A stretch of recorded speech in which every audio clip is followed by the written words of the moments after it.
মাঝে মাঝে ইচ্ছা করে সকল কাজ বাদ দিয়ে একান্তে কিছু সময় নিজের জন্য পার করি। বাচ্চা দুটো ছোট, বড় ছেলেটা অনেক বেশি জ্বালাতন করে। আমার দুই বাচ্চার বয়সের পার্থক্য তেমন বেশি না। বড় ছেলেটা মনে করে আদর করে, ওর আদরে দুষ্টুবুড়ি ব্যথা পায় অনেক বেশি।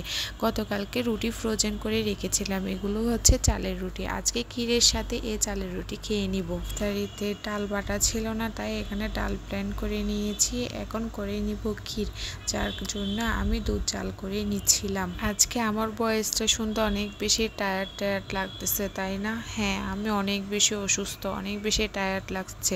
তারপরও এইটা হচ্ছে আমার এখন দৈনন্দিন কাজ। আমি এই কাজটাকে আমার দিনের কাজের মধ্যে ভাগ করে নিয়েছি। হ্যালো এভরিওয়ান, আসসালামু আলাইকুম। আমি দুষ্টুবুড়ির মা ইয়াদ বলছি চট্টগ্রাম থেকে। আশা করি সবাই ভালো আছেন। রহমতের দিন শেষ করে এসেছে মাগফিরাতের দিন। 10 দিন চলে গেল।